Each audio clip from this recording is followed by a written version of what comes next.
There we go. I'm unmuted. Hi, thank you, Lenka. Thanks for the introduction, and thanks for inviting me to come and talk about photography, which I could talk about all day, as some of you who know me know. So I'm going to be, actually, just to set the scene, so I'm going to have some slides that I'm going to be sharing with you, and I'll talk you through a lot of tips and techniques, but I'll also be, as Lenka said, asking you some questions to make sure I know a little bit more about where you're coming from, what your challenges are, what you're trying to do. So that'll be a bit interactive. So please do vote on the polls. If you have got questions throughout, Lenka's just kindly volunteered to monitor them for me. So do ask, because I'm happy to stop at any point and answer the questions that are relevant, but you can also save them for the end. And at some point, I'm also going to be doing some live demos. So you'll be seeing what I'm seeing on my phone, and I'll be taking some photos. And I'll also give you an opportunity to practice as well and to play with your phones too. So all I would say is if you can have a phone next to you, then that's great, because at least you'll be able to pick it up whenever it's appropriate. And if you are not in a room that has got a window and you can physically move to a room that has got a window, that will be a little bit better as well, because there'll be an assignment at some point. But otherwise, just bear in mind that I'm going to ask you to do a few things. You don't have to, obviously, but you'll learn more if you do it. Okay, so I've seen a few familiar faces, but I also saw some people that I didn't recognize and that I don't know. So for those of you who don't know me, my name is Elodie. My surname is pronounced Giuge if you read it, but you're not sure how to pronounce it. It's quite a difficult one. And I'm a portrait and brand photographer based in Cambridge. So everything I do as a portrait and brand photographer revolves around understanding what makes every person that I photograph and every business that I photograph unique, and then capturing that for them into images. And as much as I would love to be able to professionally photograph everyone that I meet, and as much as I would love for every business to be able to afford a professional photographer for all of their needs, I know it's not always achievable. Which is why I've put this workshop together, which is about, well, if you can't have professional photos for certain aspects of what you're doing on your social media, then what are the tools and the techniques that you can use to make sure you take the best photographs that you can with the tools that you have, which most of the time is just a smartphone, which is absolutely fine. And how can you make sure that those photos are not just of a decent quality, but also that they're going to serve whatever you're trying to do on social media. So we're going to talk about all of this today. But before I do that, Lenka, if you don't mind, I'd like to find out a little bit more about how you are using social media. So what are you using it for? Because then that'll help me tailor what I say in a little bit. So if you could start the first poll, Lenka. There we go. So if you could all vote for whether you use your social media just for your personal use, or whether you've got a product-based business that you promote on social media, a service-based business, if you are managing social media for someone else's business, or if it's just using it for a side project or any other reason. I can see the votes coming in, that's great, thank you. The majority of you use social media to promote your own business, and it's a service-based business. And then the next most popular result was just for personal use. And then a side project or product-based business. So there's quite a few in there. So with the majority, like I said, being service-based business. So that's great, because I've got in particular one big example throughout the presentation, which is about a service-based business. So hopefully most of you will get a lot from it, but a lot of what I'm going to be talking about is going to be applicable across all of it. It was just for me to know what's going to be most relevant to you. So that's great. Okay, so before I get into the detail, I just wanted to talk a little bit about why images are so important. And there are quite a few stats going around that you might have heard about, you might have not, or you might just intuitively know what's happening with images. But apparently, content that is shared with a relevant image gets 94% more views than content that's shared without an image. So the images, as you would intuitively know, help grab the attention of the viewer, and it makes them more likely to read a piece of content if there is a visual that's relevant associated with it. But also it helps people remember what you're talking about better. So apparently when people hear information, they'll likely only remember 10% of what they've heard 3 days later. But for the same information, if it's paired with a relevant image, then 3 days later, people will remember 65% of the information you shared with them. So not only it catches the attention, but it also helps you remember the message that the image supported. So the 6 images I've shared here, they are part of a campaign that Cambridge University commissioned from me a couple of years ago. And amongst other uses, it was commissioned to support a study that the university had been undertaking to show whether the students, the Cambridge University students who were doing sports competitively were negatively impacted on their academics results by the fact that they were dedicating so much of their time to sports or not. And the study actually showed that the athletes, or the people doing sports at competitive level, were getting actually as good academics results, if not better, than the students that didn't do competitive sports. So it was quite an important study for the sports center of the university, of course, because that was helping them promote the fact that students should be taking more sports, and it's not only it doesn't impact on their academic results, but also it gives them new skills like time management and leadership. And so when the study was presented, it was paired with all of these images that we prepared together, and it really helped give a buzz give a buzz around the study, but also really help people remember what the messages were. So showing these athletes in these really academic situations was really powerful. And I still every so often bump into people who tell me, were you the ones who did those pictures? Because I remember seeing them. And I think there's no denying that whatever you're trying to do on social media, so most of you are trying to promote a business, no matter how great what you have to say is, it will be more catchy and it will be remembered better if you associate it with good images. So that's what we're here to learn today, is how you can improve those images. And I want to try and get you to pause and have a little think for what you think makes a great social media photo. So I don't know if I can see the chat, actually, I might not be able to. But do you want to throw ideas and maybe Lenka can read them to tell us what you think makes a great photo for social media?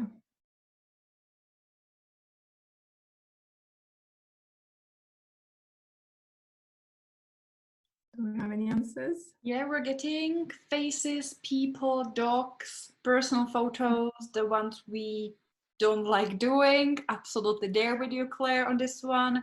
Real, not too staged. Photos with eye contact and minimal environment, kind of background noise, and focused, and something that is natural. Good point, I think, from Mark. Something's relevant to the subject. Story on picture. Wow, lots of ideas. That's great, and they're all absolutely right. So some of you have talked about different subjects that you find people interact well with. That's very true. There are things that are relevant to people, and they will resonate with those. Some of you have talked about the photo being relevant to the story. Absolutely true. Some of you have talked about eye contact and about being the person itself. All of that is very true. So when I summarize it, for me, a photo that tends to perform really well on social media is a photo that tells a story, and that's going to resonate with the people who you're trying to tell that story to. Some of you have talked about the aesthetics, a minimal background, that kind of things. And that's what I mean by it's also a photo that stands out. So it's something that's going to be aesthetically pleasing, but also that's not too common, because if people see the same kind of pictures all the time, they get a little bit tired of it. And if you come in with something a little bit different that tells a story and that's relevant to your audience, then it's going to get them to react and engage a lot better. So this is what today is going to be about. So we're going to have as Lenka said, quite a lot of information to share about how you can take better photos for your social media. And we're going to start with, how do you come up with a plan? Because if you just try and take your phone and just shoot anything randomly, it's not really going to serve you. We've just said your photos have to be relevant to your story. We've said they had to be aesthetically pleasing, good quality. So how do you prepare for this? It's going to be the first thing we look at. Then I'm going to help you and actually show you and demonstrate how you can set up your shots so that they are as good quality as possible with the equipment that you have. Then Claire just said about photos of yourself and how everyone dreads this. So I'm going to give you some tips to help you get more comfortable with the idea of being on the shots yourself. And then we'll also spend a little bit of time at the end talking about how you can enhance your pictures with some editing on your phone, but also how you can make the most use of the photos that you take so that you don't just use them as a one-off, but you can use them times and times again for different purposes. So this is everything we're going to cover. So we're going to start with how to plan for your photos.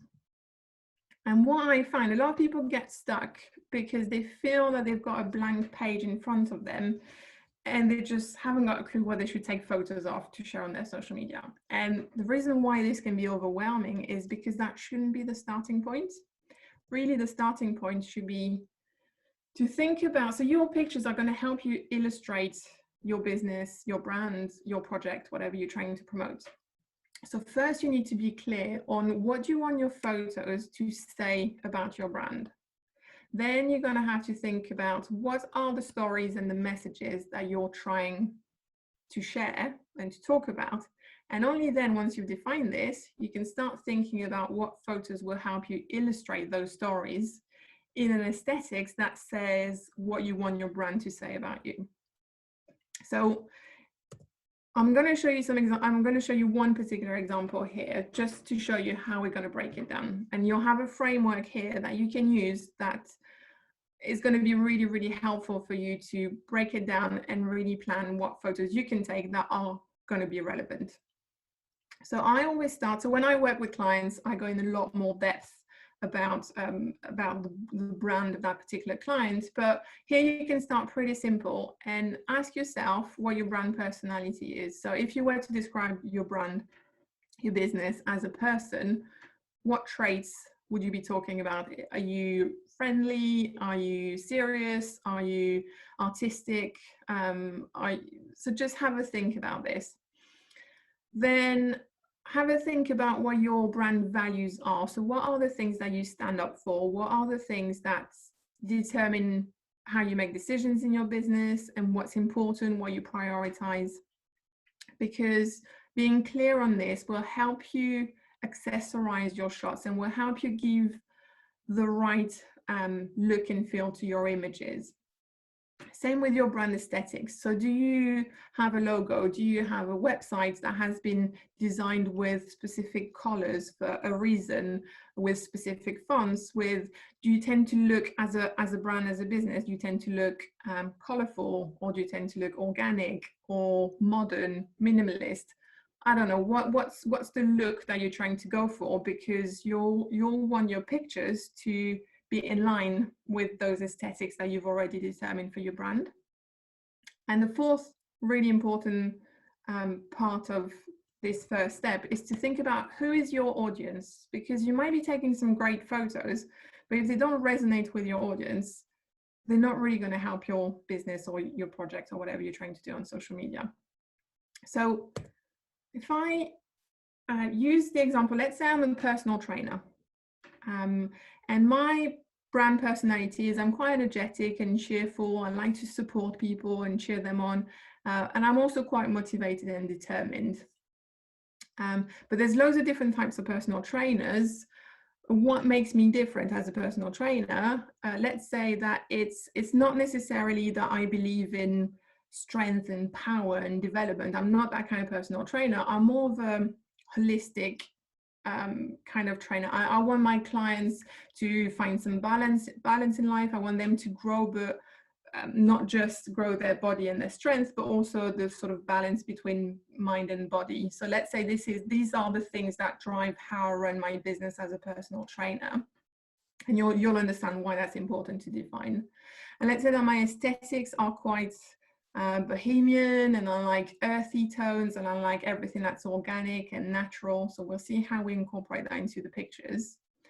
And let's say that I appeal to, that my clients tend to be professional women in their 50s and over. So that's quite important, because the type of pictures that are going to resonate with them will be quite different to the pictures that a personal trainer would use if they were targeting 20-year-old young men, for example. So that's why it's important to define that at the start. And you only need to define this once, unless that changes over the course of your business, of course. But once you've got this, you won't have to repeat it every time you want to try, every time you want to create new pictures. You'll just have to have it as a reference point. Then the second step of your plan is to think about what is it that you talk about on social media. So what are the topics that you tend to share? Do you talk about what you offer? Do you talk about the benefits of what you offer? Do you talk about your customer pain points? Do you tend to share tips? Do you talk about the tools that you use on a daily basis? Do you talk about things that inspire you? Do you talk about your work rituals, your life rituals?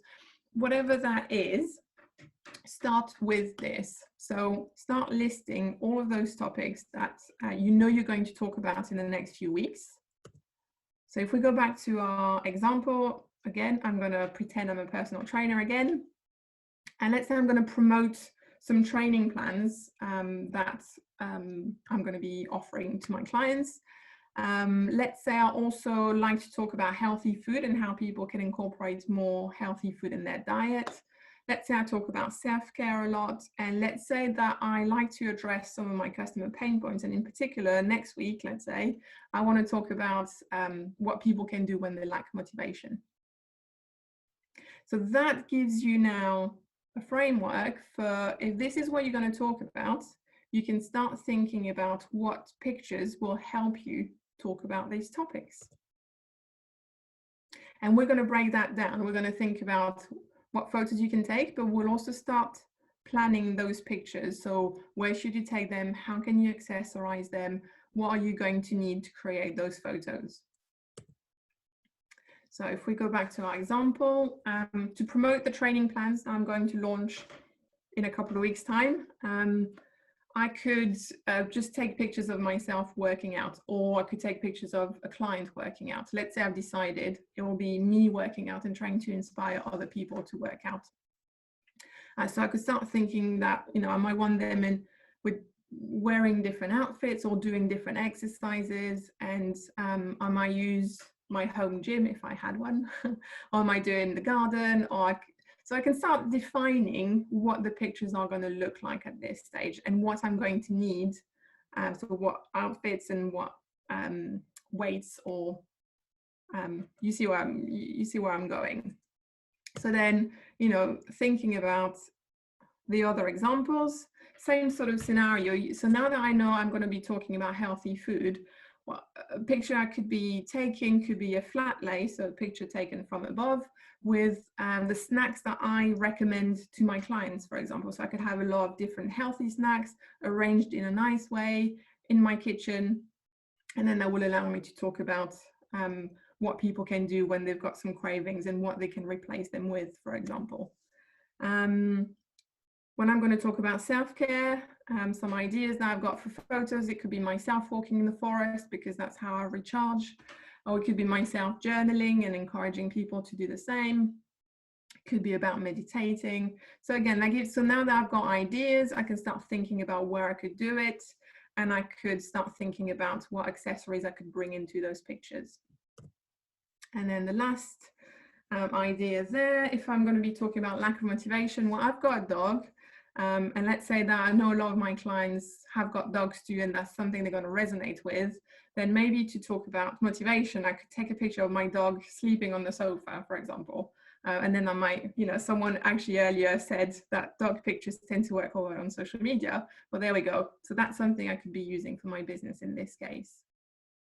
So I hope that makes sense so far. So you could use, you know, exactly this framework to help you think about your brand to help you think about what you're going to be talking about and then what pictures you can take. And you can see here in the part number 3, a lot of the things I've incorporated in my pictures are based on my brand. So because I'm all about holistic health and balance, that's why I'm thinking about journaling, and that's why I'm thinking about taking some pictures in the forest. Because my brand aesthetics are very earthy, then the forest will work really well for that. So you can see how the two things really work together and why it's important to be clear on your brand before you start thinking about how you will take your pictures. So if there are any questions, feel free to ask or to let me know, Lenka.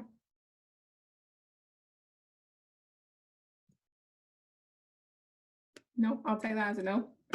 So now that you've got a plan and you've thought about where you take those pictures, what you might need for those pictures, then it's time to set up your shots. And a lot of people think that they need, you know, great cameras or great lights or anything like that. It's not really the case. I think most smartphones these days take decent enough pictures for social media. I'm not saying that you can create your next billboard campaign with a phone. That wouldn't be good enough quality to have blown on the wall or anything like that. But for a little grid on social media, the quality will be absolutely fine. Having said that, not every picture you're going to take with the phone is going to be good if you don't pay attention to what you're doing. So here are the 4 things that will take your pictures to the next level. So you have to pay attention to your lighting, and I'll explain to you how you can do this.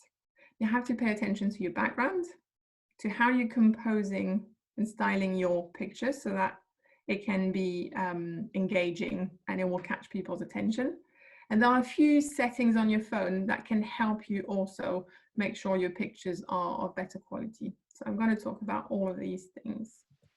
Before you get into it, there is one very interesting question related to the previous kind of topic of planning. And Claire is asking, as a service business, I struggle with how to show tools, kind of software I use or solving pain points in business with. So how would you suggest that she finds topics to support this? Yeah. So with softwares, you could be taking a screenshot. So if it's a software, if it's an app you're using on your phone, you can take a screenshot of your phone, or if it's an app you're using on your computer, you can also take a screenshot and then maybe, you know, zoom in or focus on a part of that screenshot that's relevant to what you want to say about that software.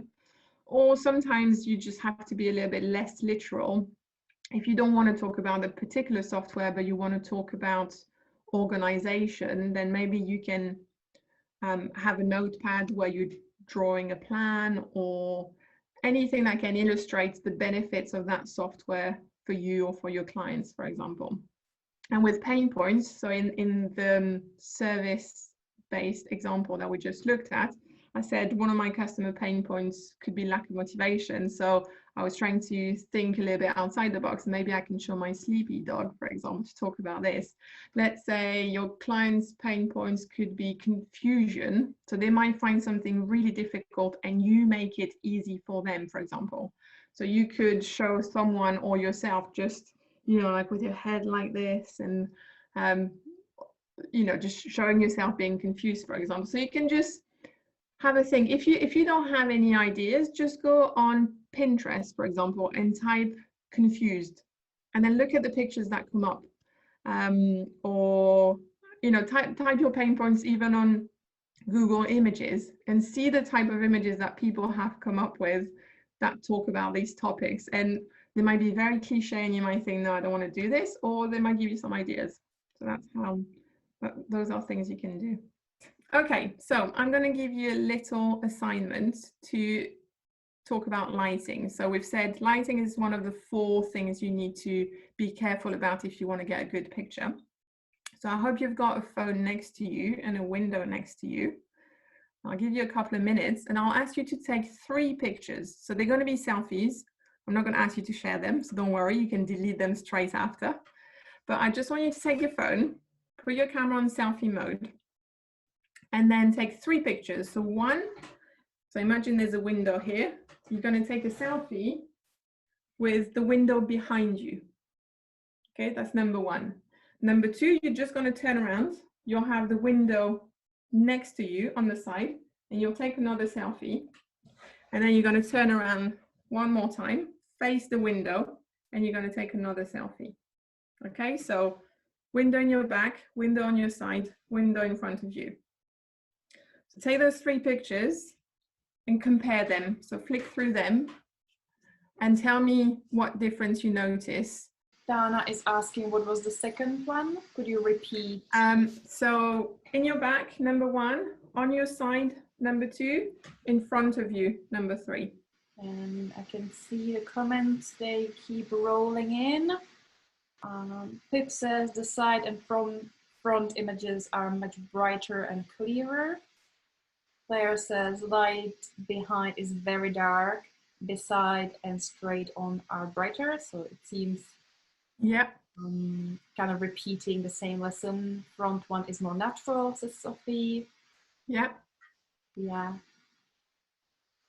So that's exactly right. So I did that a few weeks ago. My hair's grown a little bit since.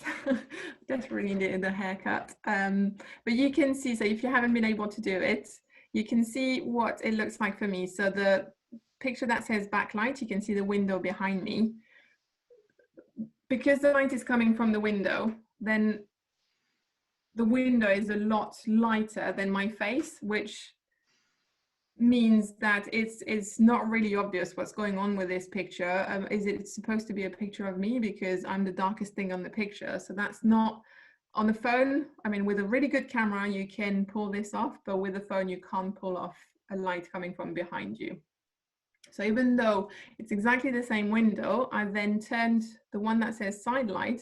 So I've just turned 45 degrees and had that same window to my left-hand side on this picture.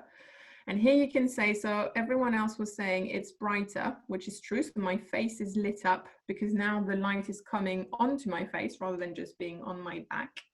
However, you can see that only half of my face has got light and the other half is relatively dark. And that's obviously because I'm making a shadow on myself. So the light can only hit this part of my face and the rest stays in the shadow. So that can work really well. And I would say it works really well with men in general because it highlights their features. With women, so I know it's really not a flattering picture of me, but I'm being vulnerable and sharing it. But you can see that there are lines here on my forehead that I'd rather not see.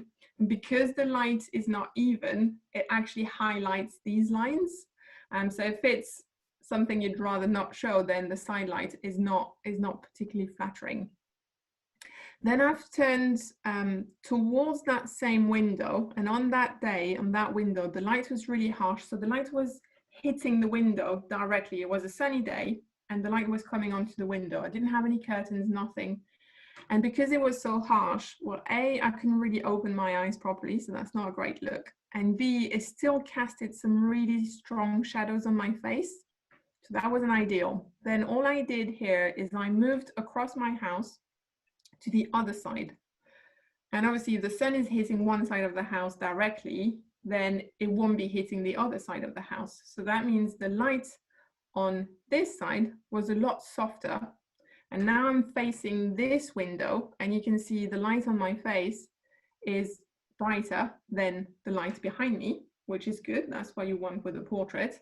And also the light is much softer, and these lines on my forehead that we could see with the side light, they've disappeared. I didn't Photoshop them out. I didn't do anything. Or these lines on the side of my nose that we could see here, they've also disappeared. And again, I didn't Photoshop that out.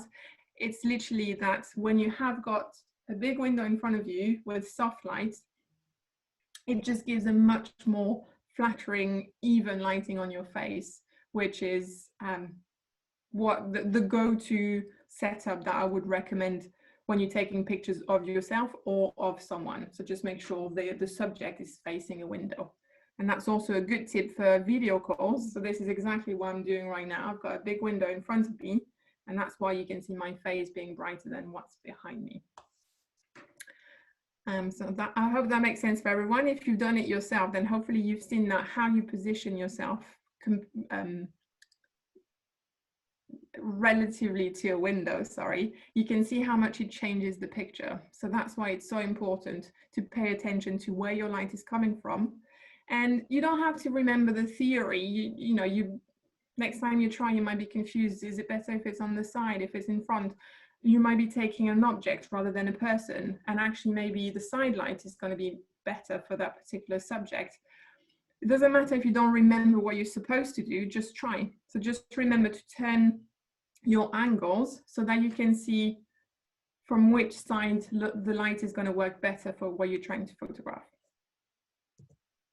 So as a rule of thumb, what I would say with lighting is, so you have to find a source of natural light that's going to be the best for any kind of picture you're trying to take with a phone.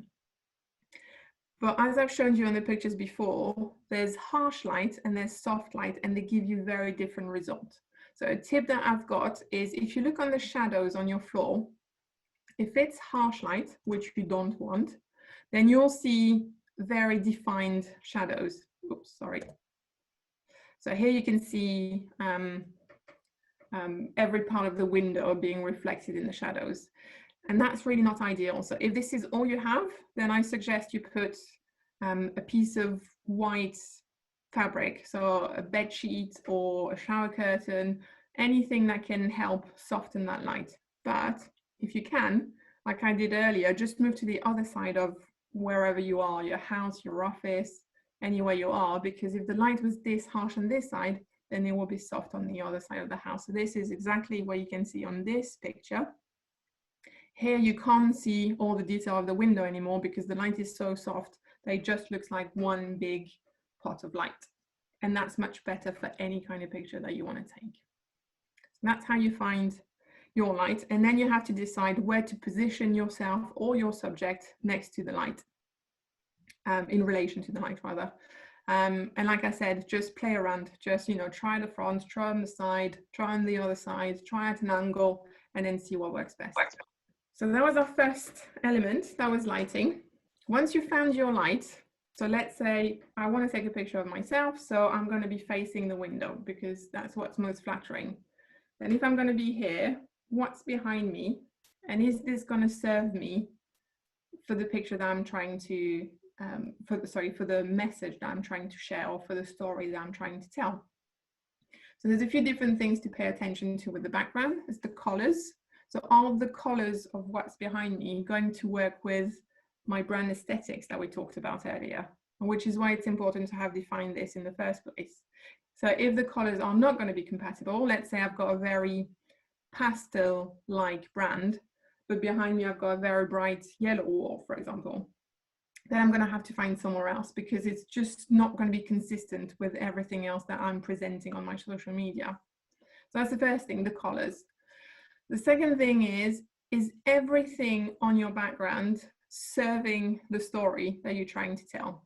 If not, just remove it. It's just going to be a distraction, and it's going to distract people away from what you're trying to show them. So on the middle picture here, for example, there was a dining table on the left part of this shot, which didn't make any sense with doing yoga, for example. That was the only space we could find, but we just got rid of this dining table. There was a bin on the right hand side, we've replaced it with a plant. So you can still make use of whatever space you have, but just make sure you take away anything that's not adding to your story. And someone said earlier, clean backgrounds. I agree with this. It's usually, it makes your subject stand out more if there's not much clutter behind it and not many other things competing with your subject. And then the third thing to consider with your backgrounds is to pick areas or textures that are going to support your stories. So actually what's happening with the third picture here is it looks like we're in the kitchen, and because that was the story we wanted to tell, we wanted to talk about someone who's taking those supplements in the morning as part of their routine. So in the morning, what you do, you make a tea or coffee in your kitchen. But we didn't have access to a kitchen for this particular shoot. So what we did is we actually just used some boards where we put some sticker tiles, and then we put some sticker marble, and we just made it look like a kitchen. And people, when they see this picture, they think it was taken in a kitchen, because the textures and the patterns that we've picked are very credible to be in a kitchen. So sometimes you have to be a little bit creative to try and make sure that, again, your background is part of your story and is going to help you talk about what you're trying to talk about. So we talked about lighting, we've talked about background. We're then going to move on to composition. So you've found your light, you've checked your background is going to work for your story. Now, the next decision you have to take is, how are you going to frame your picture? Okay, so you've found your light, checked your background, removed all the distraction. Now you're ready to take your picture, but you still need to think about what exactly you're going to put in your frame. And the first important factor to consider is, which platform are you going to use that picture? Because they all have very different requirements. So I've tried to illustrate this in here. It's a little bit busy, but you're all quite familiar with Instagram, Facebook, Pinterest, LinkedIn. So depending on what you want to do with your photo, it will need to be in a different format. So with Instagram, everything you're sharing on your feed can be portrait, vertical, can be landscape, horizontal, or can be square. But ultimately, when you look at your grid, even if you've shared a horizontal or a vertical picture, it will just show as a square on your grid. So you need to be sure that even if you're sharing, let's say, a landscape picture, the square preview is still going to be appealing and still going to make sense. So I'll show you a few examples about that.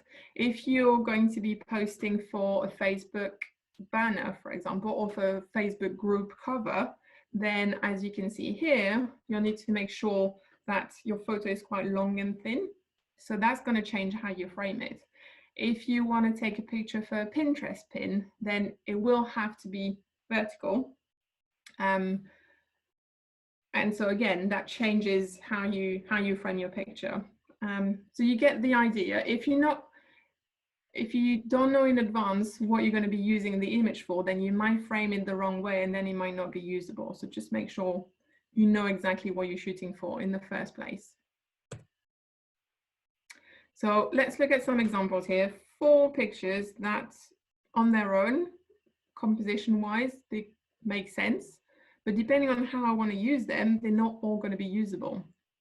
So let's say I need a banner like picture, so horizontal banner for my Facebook group, for example.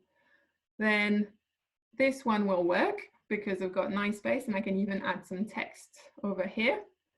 This one will work, this one will work. Obviously this one wouldn't be usable as a horizontal banner. But let's say now I wanted to use it on Instagram. I could post all of them in their original format pretty much, but then the preview on the grid would only be a square. So let's see what they all look like as a square. The first one, if I crop my square to the left here, it would work. It's a nice enough picture as a square. But this one, for example, as a square, it just looks like a foot. So we can't see the brand of the mat anymore, which was part of the story initially. We can't really see that she's doing yoga so much if we lose everything else. So that wouldn't work very well for Instagram. Same with this one. As a square, it just looks like hands. So we lose the balance in the picture, we lose some of the lines, and it just doesn't really make sense. Whereas this one would also work as a square. So that's just to illustrate that when you're going to be framing your pictures, you have to be mindful of how it will eventually be cropped by the platform that you're using. That's quite important. So some more tips in terms of composition. I showed this example earlier where I've left intentionally space for text. So that's something you need to bear in mind as well. So if you know that you're going to want to add some kind of graphics or some kind of text, then you need to make sure that that there's a part of the image that's not going to be so busy that your text won't be readable. So you have to frame intentionally for that. And then think of ways that you can draw the eye to your subject. So you can do that with contrasting colors. So I find on this image, for example, the hands are a very different color from the mat. So it's quite obvious that we're looking at someone who's stretching on the yoga mat. Here, the focus is different. So we've got the focus on the brand and what's going on in the foreground, and then the background is blurred. So that sometimes can help draw the attention to a particular subject. But also just move around. So these 3 pictures here, the subject didn't move, the decor didn't move, but the photographer, myself, moved around the subject, and I was in front of her, then I went to the side, then I went above, then I went at an angle, and you can see how much variation you can get by just moving around. And that helps create interest as well. So there are angles that people are very used to. So let's say this one where I'm just straight in front of the subject. It's a very common angle, so people might not really pay attention to it on their feed. But if you find an angle that's slightly different to what they're used to, then it makes the image a little bit more interesting. So challenge yourself when you're taking a picture to not take the same picture from the same angle all the time. Move around and see what you're getting. And even when you found a spot, keep also moving your phone, because you might go a little bit more to this side, to that side, and you might get different things into your frame. We're going to actually demonstrate that in a little bit as well, but that's to give you some ideas. So just a few examples here to show you, to talk about composition. So sometimes you might want to have your subject in the middle of your frame. So here the subject was the tablets. Here we've got our yoga trainer. Sometimes you might want to have them more to the side, like here. Sometimes you could be using lines to sort of frame your subjects. And here again, you've got lots of parallel lines. That adds a bit of, it's a bit more dynamic. It just gives a little bit of tension to the image. I didn't want to go into too much details about the rules of composition, because I find they do help sometimes, but actually most times it's better for you to just experiment. Just try and see what works best for this particular picture, and don't feel constrained by, oh, I don't want my subject in the middle, or I don't want my subject on the side. Just try it and see what's going to make your picture more interesting. The only rule I'm going to talk about, because you might have heard about it and it can sometimes be helpful, is called the rule of thirds. So you can see here on this, I've just illustrated it on this image. The theory goes that if you split your image into 9 quadrants, so 2 lines horizontally, 2 lines vertically, then if you position your subject either on one or a couple of these lines, or on the intersections of these lines here, then you tend to get a little bit more interest in your picture. And that's just, it's true sometimes, it's not always true. So here you can see it kind of worked in this picture. We've got the till on 1/3, we've got the text on the top third, we've got pretty much the 2 subjects on the 2 lines, and it does make it work. So sometimes it's just a guide to help you get off always having your subject in the middle. Just try and use those imaginary lines to see if you can get a little bit more interest in your picture.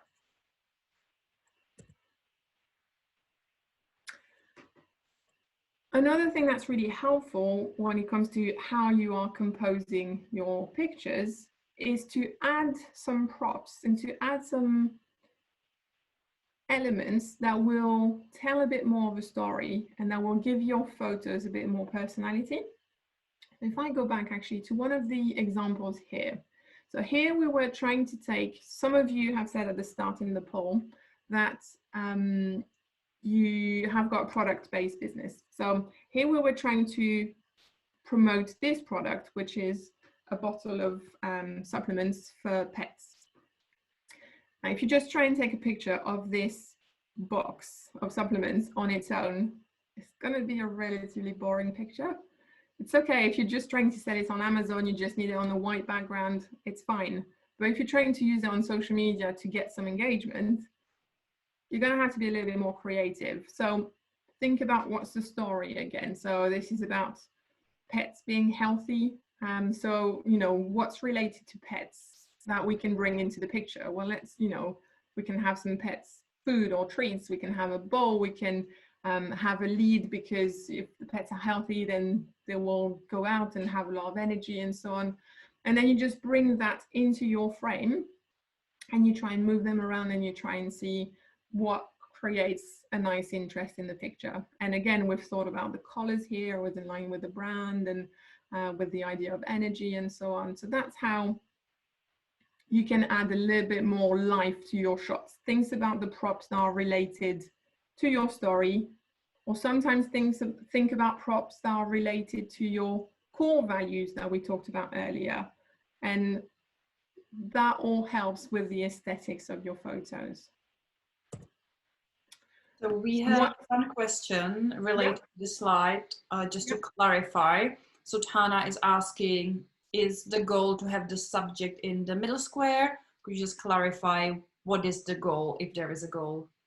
So the goal, if you follow the rule of thirds, which, like I say, you don't always have to, sometimes rules need to be broken. The goal with the rule of third is to either line up your subject with one or two of these lines here, or with the intersections of the lines. So here we kind of, you know, it's a little bit off because the picture is not actually full on this line, unfortunately. So when I've put the lines, it was a little bit offset, but we kind of have this subject along this line, this subject along that line. And then we've got the top third, which has got the brand name, and we've got the bottom third that has got what is going on with all the food as well. So yeah, it's about the lines and the intersections of the lines to avoid having your subject right in the middle. We have one more question that I kind of missed before, which was related to the light. And Rich was saying that one issue with the window in front of you is that you get a reflection of the windows in your glasses. Your glasses, yeah. Any tips when you're wearing glasses? Yep, okay. Quite a few, because I've got this problem too, as you can tell. First one is, next time you buy new glasses, try and get the best anti-reflection coat as you can, because that does make a big difference. But obviously, whatever glasses you have now, you just have that to play with. So the other tip, or actually, you know, before that, clean your glasses, because that also helps a lot. But once you've done that, so, you know, you've got whatever coat you've got on and you've cleaned them, if you're still getting a reflection, what you can do is to tilt the glasses slightly down. So sorry, just so you can see, I'm just bringing the back of my glasses a bit higher up on my ears so that the glasses here are slightly tilted down. And that actually usually just gets rid of the reflections. You don't have to do it too much. Don't go like this because you won't look right. But just do a little bit, and that usually gets rid of the reflection. Any other questions? That's all the questions we had so far. Great. So yes, so styling the shot. So we were just talking about, you know, how we use some props to style around this product here to bring a little bit more life and a bit more of a story. So here are some other examples that you can use. And this is, again, that goes back to having defined your values at the start. Those props might not be strictly relevant to your story, but they help style and add some personality that's relevant to your value and to what you want your brand to be associated with. So if your brand is quite fun, then you can use things like confetti, or you can use maybe mini eggs, because they're really colorful and they're quite fun, and you can just spread them on your flat lay if you're doing a flat lay, for example. Or if your brand, like our example of the personal trainer, is quite organic, then try and bring some more fabrics into your shot, bring some leaves, bring some plants, bring some nice ceramics. So if you're going to do a shot where you're drinking a coffee, don't have it in a bright mug, just have a nice ceramic mug, for example, because all these things will change how people perceive your pictures and therefore how they perceive your brand. And the more you can reinforce your brand in your pictures, the more you can then be very easily recognizable and memorable. So here are just some ideas for you. Right, so that was, sorry for that, a lot of information. And before we continue, I just want to show you that in practice. So I'm going to show you what a difference the light makes. I'm going to show you what we can do with backgrounds and how that changes the pictures. And I'm going to show you how to compose to get a shot that makes sense. Okay. Dana is asking, is the phone iPhone? So this. Good point. No, I've got a Samsung phone, but I will cover a few differences between iPhones and Android phones. Okay, so earlier we imagined that I was a personal trainer, which, as you can tell, I'm not. But we were talking about a personal trainer who was quite holistic, and it was all about self-care, someone who was promoting self-care. And one of the ideas for the photos that we had to talk about self-care was to talk about journaling. So I'm going to try and set up a shot to illustrate my next, let's say, Instagram post, where I'm going to help people manage maybe some of their stress and some of their anxiety through journaling. So let me go back to my camera. So you should see, so right now I've got my phone on a tripod simply because I need my hands to do other things. You don't need a tripod to do what I'm doing. You just need to be holding your phone, but I just wanted you to see live everything that I'm doing. So let's imagine this white thing is a table. It's not really, but it's just, let's say in my house, all I have is a white table. Here's a journal that I want to use as a prop. It doesn't look particularly interesting on that white table. But I know it's got to be the subject of my shots. It's all about journaling, so I do need to have it there.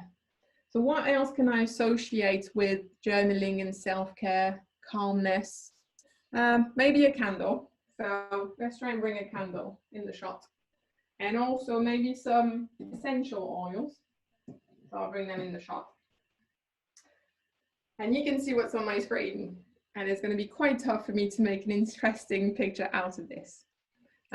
Simply because the colors are all kind of similar. It's all very white.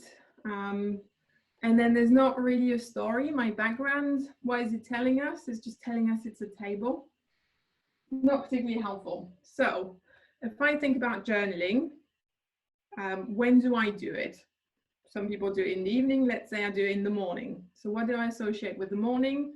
Maybe I do it in bed. Maybe I do it before I check my phone, before I get up to make a coffee, to have a shower. So if I think about my background, then I could try and incorporate something to do with the bed. So what I've done here is I'm cheating. And the good thing about photos, you don't have to set everything in real life. You can use a few hacks. So what I've got is just some bedding, which I'm going to put on top of the table. I'll show you what that looks like. Get rid of this.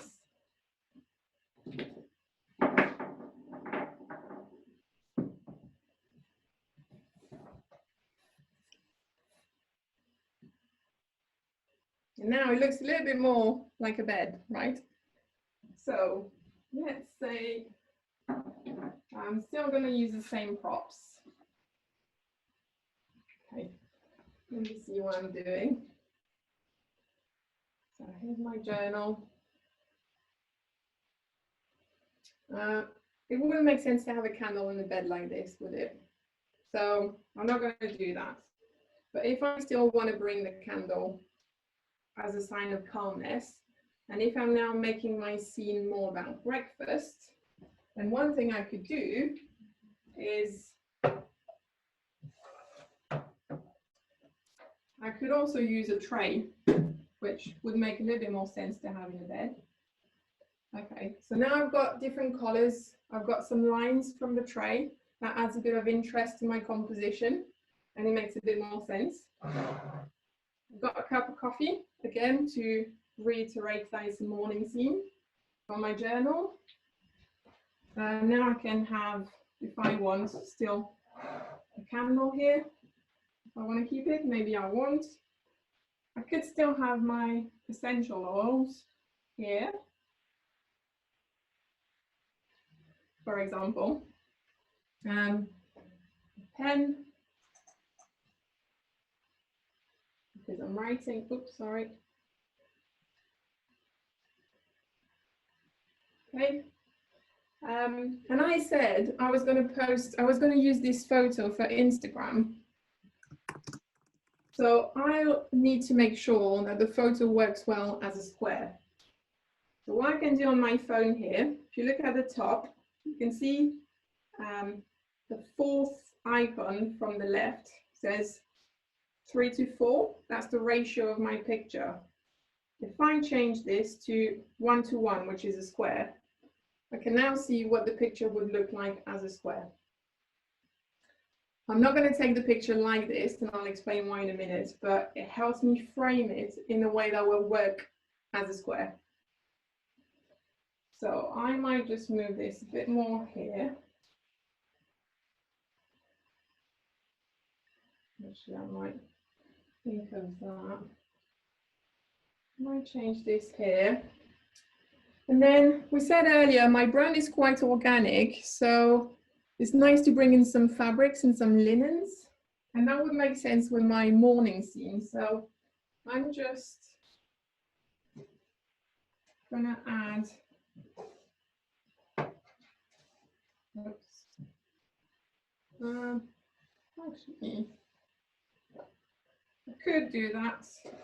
I'm not sure it really serves the scene, but I also thought maybe some lavender for the calmness.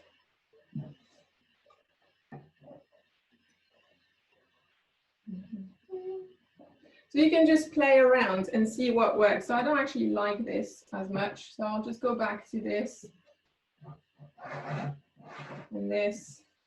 Actually, I might do that. No. So you see what I'm doing? I just keep moving things until I find something that I like. And again, there's not much theory here. It's just experimenting and seeing what works. So let's say I'm going to scruff that to look a bit more like a bed. And here we go. So I could take this photo. I will just go back to this format and I'll explain why. And I'll take it. So what you didn't see is there's a window here and I'm set up right next to the window to my side. If I hadn't done this, I'm just going to show you actually. So I'll get some light from over there and I'll put some curtains on the window. It's probably hard to tell, but it changes the light on my picture. And if I try to take the picture without the light on the side, then a lot of the contrast and the textures from the duvet wouldn't be as obvious and it would look really flat.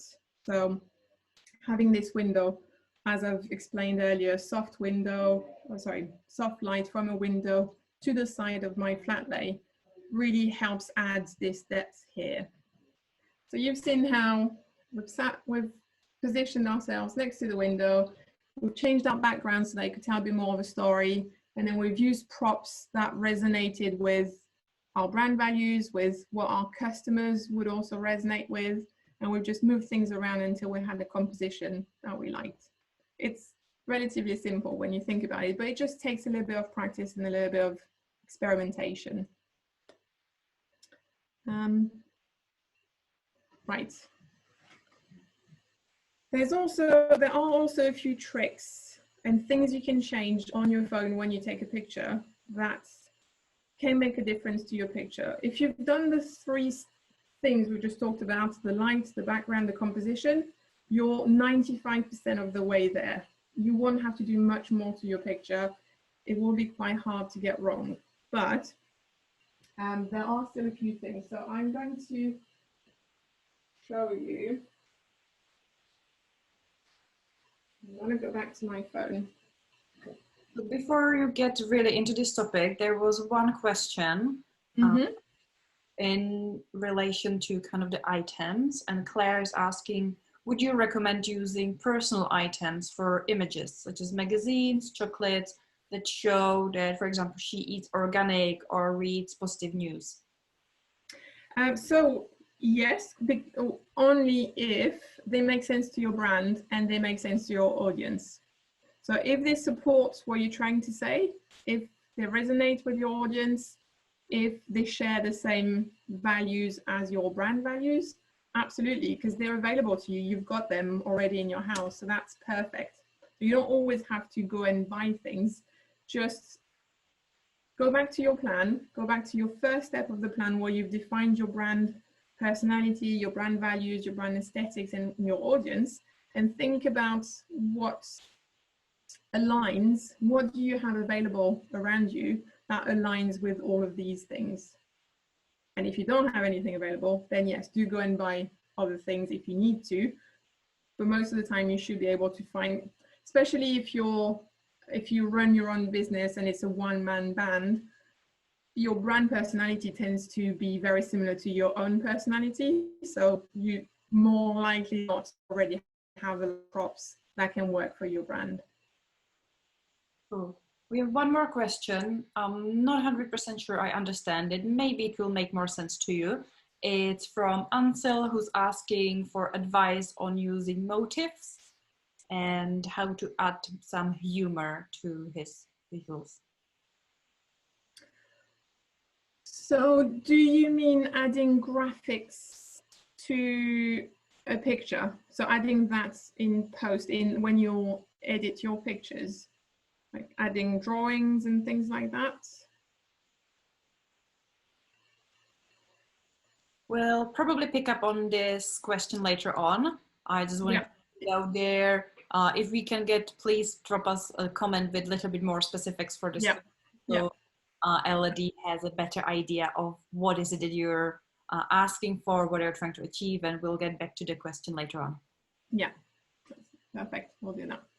Okay, so you've set everything up. What are the last few things that you can tweak to make sure you get the best result from your phone? The first thing sounds so basic, but trust me, even I sometimes forget to do it, and it changes everything. Wipe your lens, wipe your phone lens. Just, you know, take whatever you're wearing, as long as it's not abrasive. I don't think we wear anything too abrasive. Just literally just wipe your lens before you take a picture. Because if it's got fingerprints, then you'll get some kind of smudge over your pictures. The light is not going to be even. Very simple, but just make sure you do it every single time. Just clean your lens beforehand. Then on iPhones, by default, the image quality is going to be set to the highest, and there's nothing you can change. On an Android phone, you can change the size of the images that you take. You just need to go into your settings, in your camera settings rather, sorry. So you open your camera, you go into the settings, and actually I'm going to try and demonstrate it from my phone. Or just do it and tell you. So it depends, of course, on the version of phone and version of Android that you have. But you can often find, actually I've just got a new phone, it's not on this one anymore. So it will depend a lot on what phone you have. So if you've got an Android, as Samsung or anything else, do double check camera settings if there are any options to change the size of your images. What I recommend is, in particular for the front camera, so on all the phones, the back camera has got a much higher resolution than the front camera. The front one is the ones you tend to take selfies with. make sure you go as high as you can on the quality and the size of the images taken from the front camera. That will help you just get as good quality as you can. And on the back camera, just you don't have to go to the max. If you've got a recent phone, the maximum size is going to be really, really high quality, higher than what you need. And therefore your files are going to be very large and they're going to be harder to send and manipulate. So just as long as you make sure, if you do have the option to change the size, that you're above 1000 pixels on the small edge of your picture. So if it's horizontal on this edge, then that will be enough for social media, for most platforms. So that's one thing. Next thing, focusing. So some people just do it automatically. Some people don't realize you can do it. Doesn't matter if you're on an iPhone or on an Android phone. When you are on your camera and you're about to take a picture, if you just tap on what you want to be in focus, so the most important subject in your picture. So let's say here, this picture example I've got on the slide. I wanted to make sure that, well, there's not many subjects. There's a coffee cup and some coffee beans. But if I just press my finger on the camera on top of the coffee, the camera will focus on what I've tapped on. So just do a single tap and then press your camera button to take the picture. When you're taking a flat lay, there's not much depth anyway. Everything is pretty much on the same plane. So the focus shouldn't be an issue, but if you're taking a photo of something that's in front of you and there are many layers, let's say you're in a room and there's a lot of space between your subject and the wall, if by mistake the camera was focusing on the wall, then it could be that your subject that's far away from the wall is not going to be in focus. So just again, just make sure you tap on your screen just once on the face of your subject. The camera will focus where you want it to, and then you just press the button to take your picture. That's all very simple to do. Next thing is something I might need to demonstrate actually. The exposure, for those of you who don't know what it is, it's pretty much the brightness or the darkness of your picture. If all you do with the phone is just tap the photo button to take the picture, then you're letting your phone decide on how bright or how dark the photo should be. Phones are pretty good these days, so they get it relatively right most of the time, but they don't always. So it's good to learn how to override that to how bright or how dark you want the photo to be when you see it. But on an Android phone, if I tap my screen, which I just did there, so A, that does the focus that I just talked about, but B, I get this slider. You see the horizontal slider that I'm moving at the moment? If I slide to the left, it darkens my picture. And if I slide to the right, it brightens it. So then it's down to your vision and your creativity. If I wanted a very contrasty shot, let's say I'm talking about very early morning rises, then I can decide to go a little bit more dark than what my camera said. Or if I want a really bright picture, because a lot of my feed is very bright, I'll just go more to the right. On an iPhone, it's the same principle. Let me just stop sharing this. You also have a slider, but instead of being a horizontal slider, when you tap on your picture, it's a vertical slider. So if you go up, it will be lighter. It will make your picture lighter. If you go down, it will make your picture darker. Again, that's very simple to use as long as you know that it's there and that you can use it to expose your picture in the way that you want to. Blurring your background. So this is something that's not helpful or necessary if you're taking a flat lay like I just did here, because like I said, everything is pretty much on the same level.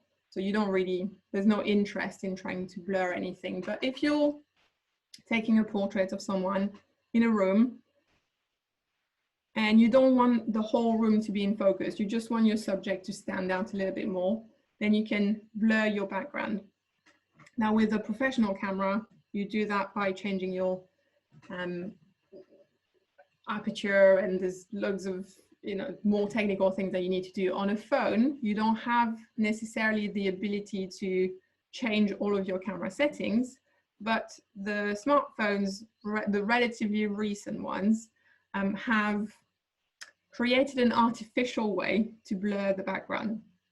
So you just have to bear in mind it's not always going to look as natural and as professional as a professional camera, but it does work most of the time. So how you do this on an iPhone, when you go into your camera, you have different photo modes. It has to be a relatively recent, maybe 3 years old iPhone at the most. There's one of the photo modes that's called portrait mode. And if you select that one, so if you have an iPhone in front of you, you can try that if you haven't tried it yet. When you focus on your subject, so you have to tell your phone where the focus should be, so what's going to be sharp. So let's say that's your subject's face, then the phone will blur everything around it. It's done artificially, like I said, so sometimes it doesn't look quite right, but sometimes it helps just draw the eye to what you want to draw if the background is really busy. On an Android phone, or at least on a Samsung phone, that's relatively recent.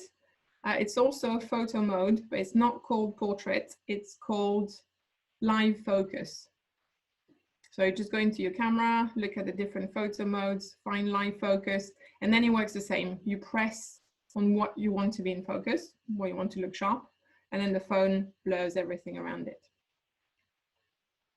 So if you're not sure how to do that, maybe Google it for your particular phone. I'm sure you'll find some YouTube videos that show you how to do it on your phone. But it's a good thing to practice because sometimes it helps. And the last thing you can do on your phone is, we talked about the rule of thirds earlier. So you remember these 2 lines and 2 lines, and how you can line your subject on one of the lines or 2 of the lines, or on the intersections of the lines. To help you do that on a phone, you can actually, in your camera app, you can go into your settings, and it's usually called grid lines. So you just enable grid lines, and then every time you take every time you open your camera on your phone, you will have these 4 lines already there on the screen. They won't be on the pictures that you take, they're just on the camera when you are moving around before you press the button.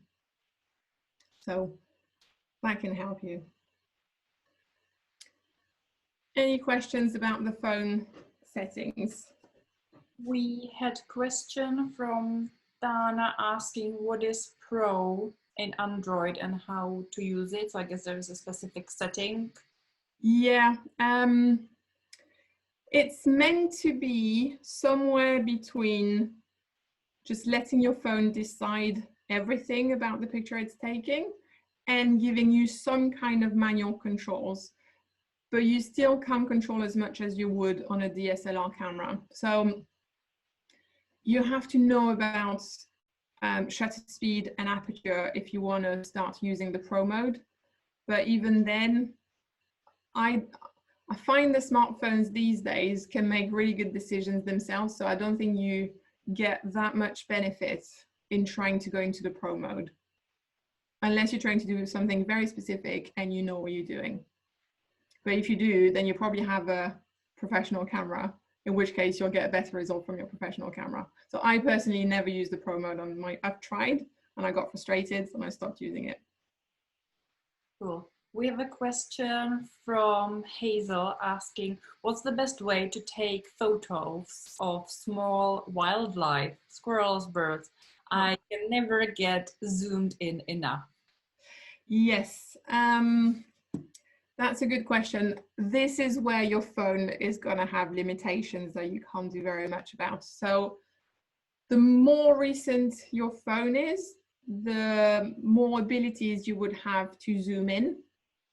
So I know the Samsung S20 and the latest iPhone 11, they all have very high resolution, which means that once you've taken the photo, you can then digitally crop to a smaller part of that picture and still have a decent resolution of that small thing.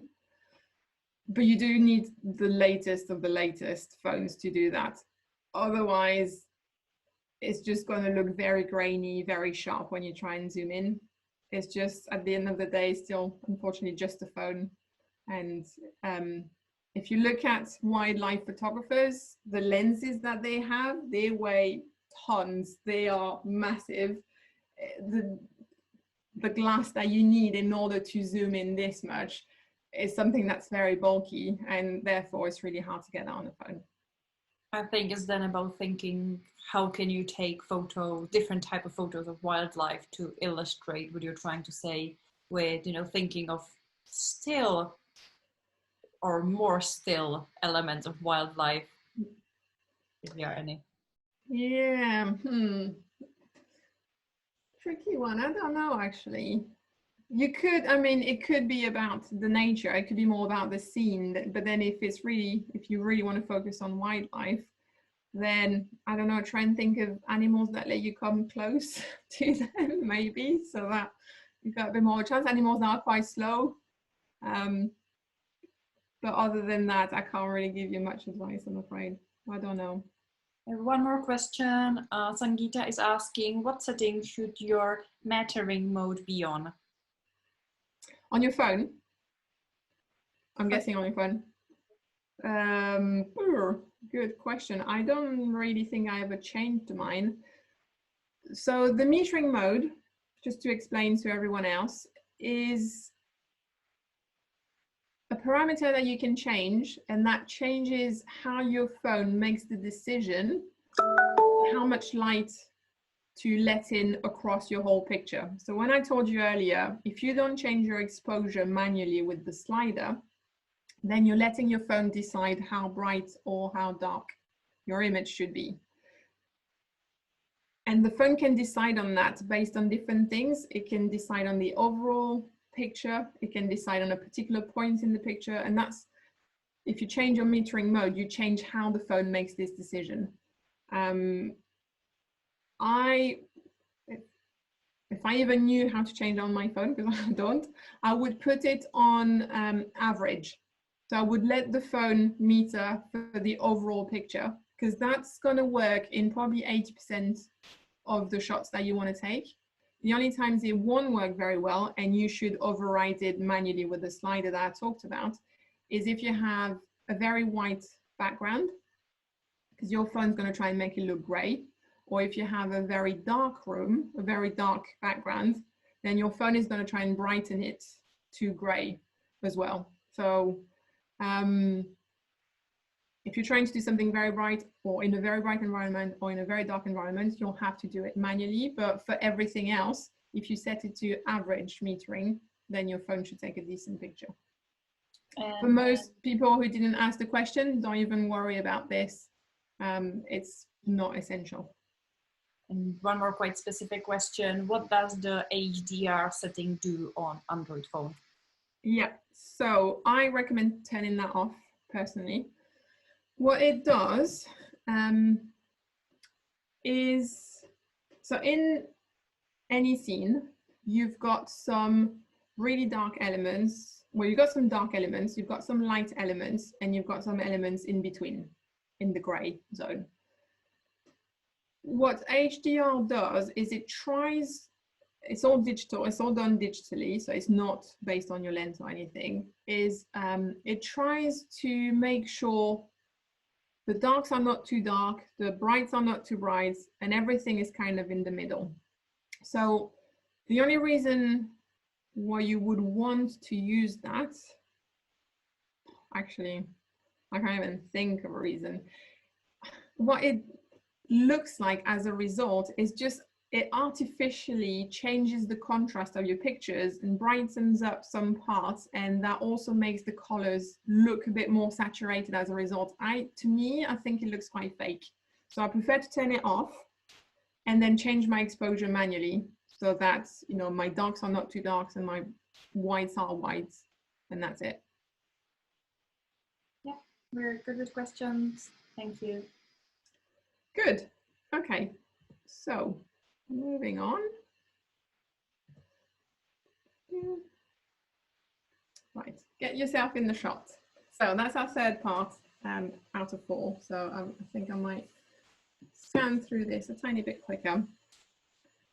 Now I know that for most people, it's probably worse to have your picture taken than to go to the dentist. Like some people tell me that, and I know it's uncomfortable. I know it's vulnerable. I know no one particularly enjoys it, but if you are trying to promote your business, there's no better way to build a relationship with the people who follow you on social media than to let them see who you are, who they're following, who they're talking to, and to show the human part of your business. So it is a really helpful thing to do, to have photos of yourself that you can share on social media. I'm not saying you should take selfies every 5 minutes and just post this. No, but all I'm saying is being as visible as you can and showing the person behind the business is a really good thing to do. So if you see all these people, and if you thought that you were following all of them on Instagram, but all you ever saw on Instagram was their logos and some stock images of, maybe some images of their products, maybe some stock images of some scenes, and you didn't have any idea of who was behind that business, I don't think you'd engage with them in the same way. And I don't think, most importantly, you would necessarily trust them as much, or you would want to work with them as much as if you could get pictures that would tell you a little bit more about who they are, what they care about, what their personality is like, what it's like to work with them. So how can you, so if you agree how important it is, how can you technically try and take some pictures? We're going to look at that, but then we're also going to look at what are the tips that can help you feel a little bit more comfortable, even if you're just taking the photos yourself. So I'm going to start with the technical side of things. How can you take pictures of yourself when you have no one else to take those pictures for you, and not have all of them look like a selfie? Because people get a little bit bored. Selfies can be repetitive. It's fine every so often, but if it looks like a real portrait, it will have more impact. So even if you don't have any equipment, you can, or any specific equipment, you can still do this yourself. So all you would do, and I'll show you a quick video in a second, is you need to put your phone that's going to take your picture roughly at the same level of wherever your eyes are going to be in the picture. So here I'm sat on this chair. All I did is I took a stool and I put my phone on top of the stool, and to let it hold vertically, because obviously the phone, if I tried, would just fall. All I did at the time was I took 2 relatively heavy objects. I took 2 candles like this, and I placed the phone on top of my stool between the 2 candles so they could stay straight and the camera could be pointing at me. And what I did is I put myself on a camera on a timer so that I wouldn't have to be touching the button. So that's the problem with selfies, is you have to be touching the button. So therefore your phone has to be quite close to you. Therefore it's only going to be you and the frame. So if you want something that looks a little bit more like what we've got on the screen here, just put your camera somewhere, hold it straight, somewhere at your eye level, hold it vertical. If you tilt it, if it's looking down, if it's looking up, or if you're doing it with a laptop and your screen is tilted down or tilted up, there will be a lot of distortion on your picture. If you keep it flat, then your proportions in the picture will look as close to reality as possible. Just put 2 heavy objects on the side of it so they can hold straight. And on this side, I've put recommendations for 2 apps, which I'm going to introduce. It's on an iPhone, Photo Timer Plus, it's a free app. On an Android phone, Open Camera, it's a free app as well. What these apps do that your phone camera doesn't do is they allow you to set multiple timers at a specific interval. So what that means is you don't have to get up on your phone and start another timer to have another picture. So you can, let's say, set 5 timers at 3 seconds apart, and you can set up a beep or a countdown so that once you've put your phone wherever you've propped it and you've gone to your position, you can try a pose and you can just experiment, because you won't really know what pose you should be taking or not. But try and do something, and then you hear your phone count down 3, 2, 1, next picture, and then you hear it count down, then you move again, next picture. And that really helps you be a bit more natural. Not only it means you can do it yourself, you don't need someone else if you don't have someone else, but it also means you can experiment and do things, write some notes or whatever you're trying to say in your story. And whatever you don't like, it's just a phone, so you just delete the files and then you do it again. So it's actually relatively easy. So let me show you. I've got an example here, if it works.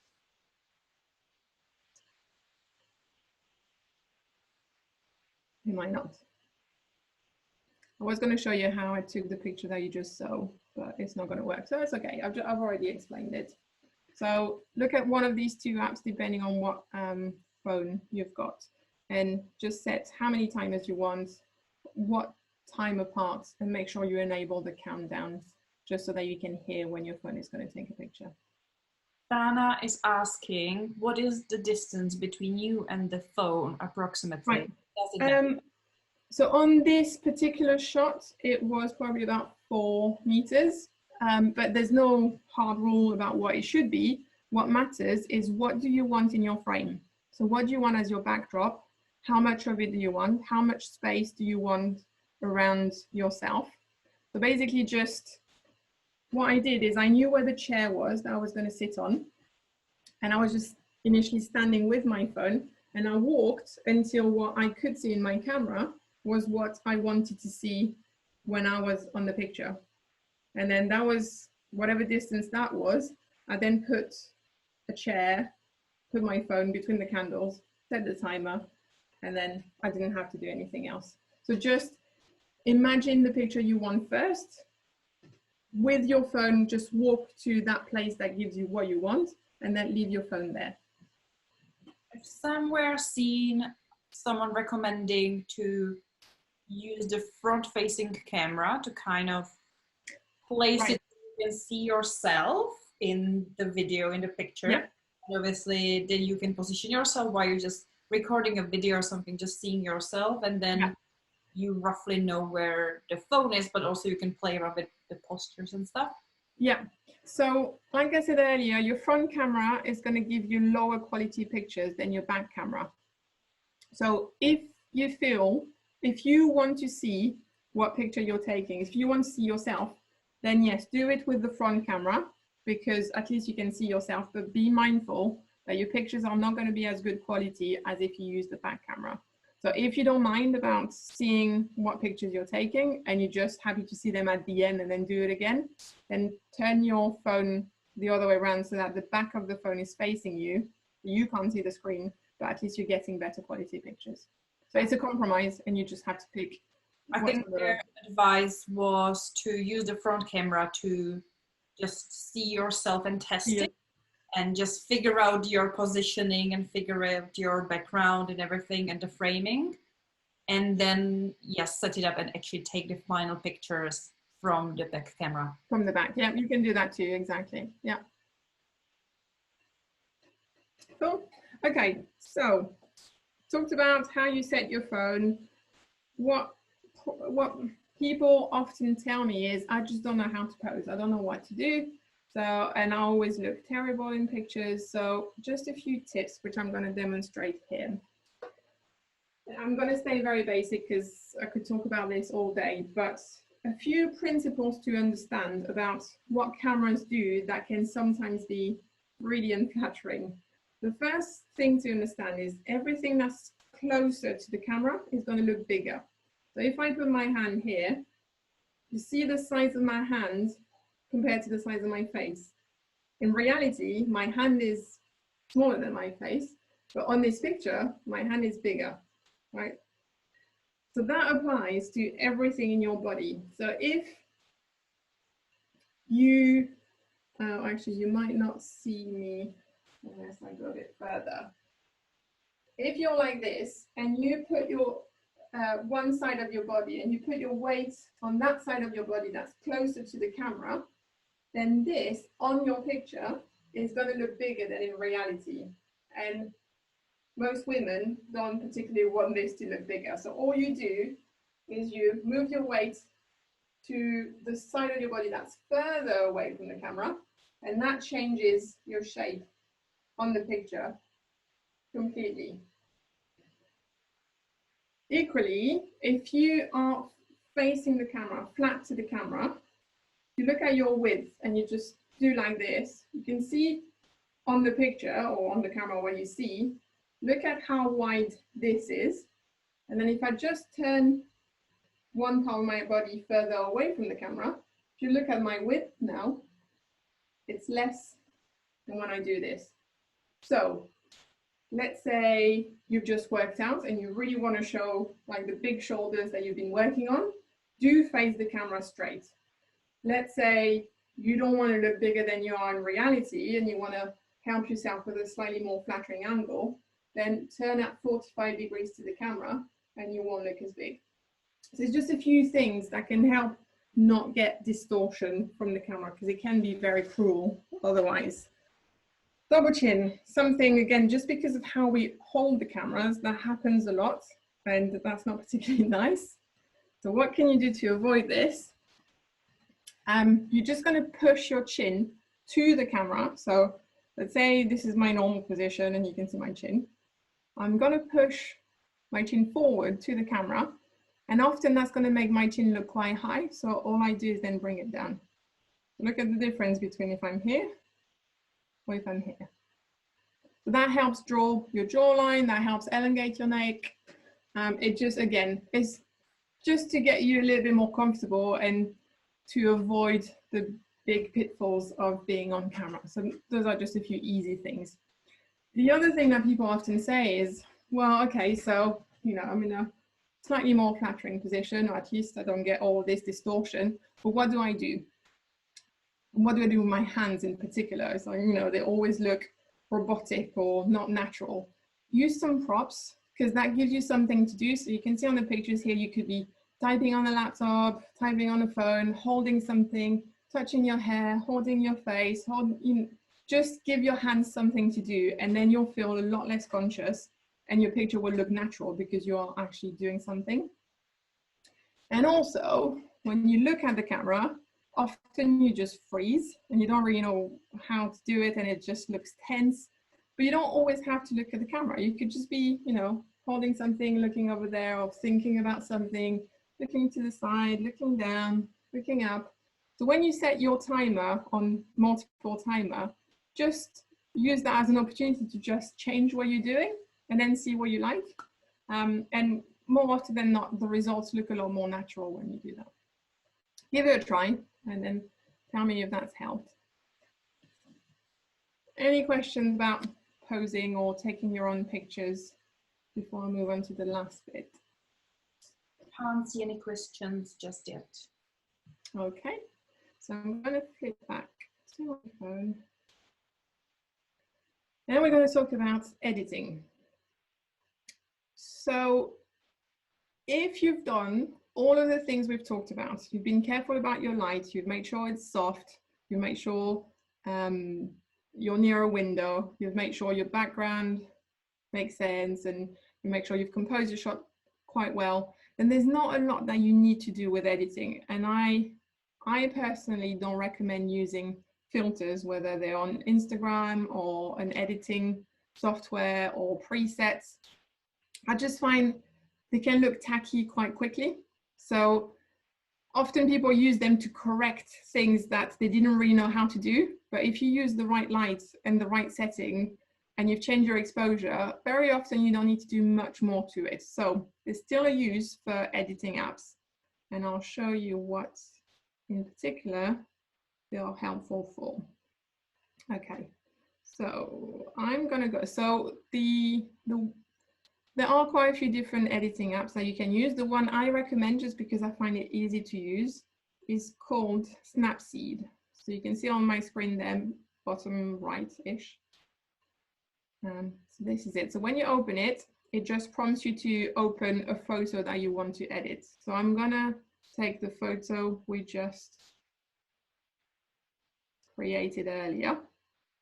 So you should recognize this from a second ago. And on the first screen, at the bottom here, what I'm sliding are filters. So, you know, you could decide to use them, but I always find them very artificial. I'm not a particular fan. So I just go back to current, which means you haven't done anything to it. Sorry, no, I'm just going to cancel this. And then at the bottom of the three options there in the middle, you've got tools. That's where I go. And usually all I need to do, or what I think all you should really do, is crop your images to the dimensions that you want. So on the tools here, you have got crop. There we go. So we said we wanted this picture for Instagram. So I could post it as it is at the moment, or I could decide to crop it square and then post it as a square. And I'm going to do that. So here we've got square. And now I can choose, I can just slide my square to decide where I want to crop it. So let's say I just want a little bit of the coffee, but I want the full notepad. And I'm just going to click OK. Then actually, for some reason, it's been rotated. That's not how I intended to take it. So I'll go back to Tools, and I've got a rotate option here. And at the bottom, I just have this little arrow that rotates my frame. So I wanted it like this. So again, I just click the tick to say that I'm happy with this. And if I go back to tools, the first option on the top left, tune image, actually gives you a lot of parameters that you can change. Mostly your brightness and your exposure and the colors. So how warm your picture is or how cold it is, or how saturated the colors are and so on. So all you need to do here, once you're in here, with your finger, if you slide up or down, it brings this menu. So I'm going to go to brightness. And now, again, it's just with your finger, you slide right to increase the brightness. So I didn't do that on my phone. I should have done this on my phone, but I took the picture before I showed you how to do it. So I didn't do it. But I can then fix it in editing because I didn't do it in the first place. But again, that goes back to the fact that if you do it in the first place, you don't need to change it in the editing. That should already be done. But I've corrected it to what I like, what I find aesthetically pleasing, what works consistently with the rest of my images. You might have different tastes. You can change it. You do whatever you want. If you want to change anything else on here, again, you just tap on the little, you can just, slide your finger up or down. Let's say I want to change the warmth. I want to make it a little bit warmer. So I just slide to the right, it makes it warmer. If I did slide to the left, it will make it bluer and yellower if I slide to the right. So let's say I just want a little bit like this, and then that's done. So these three settings, the rotation, the cropping, and then the adjustments of your light and your colors, I would say it's probably 90% of what you need to use. There are, however, a couple of really cool things you can do on Snapseed, and that's why I like this particular app. One is if you want to remove a distraction. Let's say, so I wrote something on the notepad here and I've changed my mind. I would have preferred to have a white page, for example. In the tools menu again, you can see healing is one of the options. So if I click on healing and I zoom in by pinching my two fingers, if I go over the text, I've done it wrongly and you'll see why. I'm going to undo with the little arrow at the bottom. I need to zoom in more, got fat fingers. So if I go just over what I want to remove or heal, then the phone is all using artificial intelligence, which is why it's not always perfect, has deleted what I asked it to delete and replaced it with what it thinks makes sense based on the pictures. So there's loads of patterns of dots on the page. I don't know if you can see them. The phone has automatically thought, I'm going to put more dots instead of what we've deleted. So that's pretty clever. It doesn't always work. You can't go too near edges, which is why the error I did in the first place. I went over the edge and that confused it. But if you're inside the surface, it works really well. So I don't know, let's say you didn't realize that there was a piece of something on your table, or there was some dirt, or there was a fly, or whatever that was, and you want to remove it, use the healing function. It's really useful. So I'm going to validate this. And one more option that's very clever on Snapseed is, let's say you want to expand your backdrop. Again, it's artificial intelligence, so there needs to be a few conditions for this to work well. But you go back to tools, and instead of crop, you go to expand. And when you try and slide the side you want to expand, the software is going to try and analyze what's around it and make more of it. So here it's just created more duvet.